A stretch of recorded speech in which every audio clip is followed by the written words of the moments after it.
You ever watch one of those TV shows, season after season, and you find yourself really getting into it, enjoying it so much that you feel like you become part of the action? Well, Pastor Katie and I just got done watching a couple of seasons of Alaska. It's not the only show that we've been watching about Alaska, but we have enjoyed so much that we turn our thermostat up as high as we can, and still we feel cold.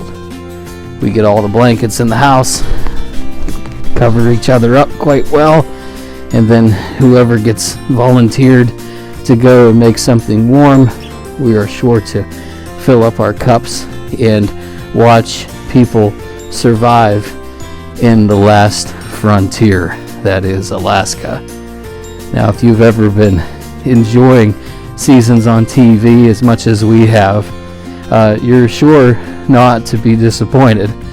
Many people look at shows about Alaska and think, wow, those people are crazy, or they think that maybe they're not as interesting as what we are here, and many people try to compare others and their lifestyles and oftentimes aren't really sure as to how to navigate that kind of territory. But, if you look at a show such as Alaska, you got to remember that most Alaskans desire to be in that neck of the woods, so to speak. They desire to be within the Arctic Circle, where there's times it's -50 or -60, and just going out and finding a meal is not like us going out around the corner to the grocery store. No, not that at all. In fact, they have to go out and hunt their food in some of the most remote areas on the planet. But part of enjoying Alaska that we've learned in watching these seasons of Alaska TV is enjoying God's country. And God has made some amazing, picturesque, beautiful places around the world. If you have never been to Alaska, I recommend it. I was not brave enough to go into the Arctic Circle area or Northern Territory in the Northern Frontier, but just being able to be there in the summertime to see the 20 to 22 hours of daylight and notice that the sun started to go down on the other side of the mountain, and then a couple hours later it was back up again. It seemed strange, but it was something so beautiful for the eye to see and experience. Think of salmon bakes. Think of the Alaska Railroad.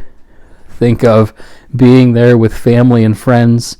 But think of the blessing that God has up there for those who are able to see it and live it every single day. In the summertime, there's a lot more green that takes place. Big thaw happens in the spring, and the greenery comes about. A lot more animals get moving around. And then dotted all around the tops of the mountains are snow caps. Glaciers. Did I even mention the glaciers? How beautiful. And it got me thinking about how we have to give thanks for everything that God has provided. We may be thinking that our life isn't going so well, and we may feel a bit crazy at times about the times that we are in. But we have to remember, as the psalmist tells us many times, to give thanks, for the Lord is good. His love endures forever. Some passages include, such as Psalm 105, that tells us about singing praises and seeking the Lord and His strength and His face continually. And we can do that through nature. There's passages such as Psalm 104, where the psalmist says, He sends forth springs in the valleys, and they flow between the mountains. They give drink to every beast of the field. The wild donkeys quench their thirst, and beside them the birds of the heavens dwell. They lift up their voices among the branches. He waters the mountains from His upper chambers, and the earth is satisfied with the fruit of His works. He causes the grass to grow for the cattle, and vegetation for the labor of man, so that he may bring forth from the earth, and that he may make his face glisten with oil, in food which sustains man's hearts. The trees of the Lord drink their fill, where the birds build their nests, and the stork whose home is the fir trees. The high mountains are for the wild goats, and the cliffs are a refuge for the rock badgers. He made the moon for the seasons, and the sun knows the place of its setting. Thou, O Lord, dost appoint darkness, and it becomes night, in which all the beasts in the forest prowl about. Man goes forth to his work, and to his labor until evening. O Lord, how many are thy works! In wisdom thou hast made them all. The earth is full of thy possessions. There is the sea great and broad, in which are swarms without number, animals both small and great. And they all wait for thee, to give them their food in due season, and thou dost give to them. They gather it up. Your open hand, they are satisfied with good. Let the glory of the Lord endure forever, and let the Lord be glad in his works. Thanks be to the reading of his holy word.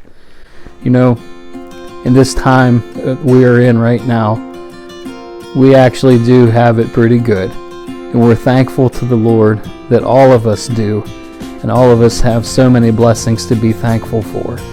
So the next time when you are wondering about whether or not you should be thankful for the snow and the 20 above zero that we have here in Northeast Ohio, before you say something to the Lord that is not very polite because of the weather, just think of those who are up north choosing to live in those frigid temperatures and to try and survive every single day.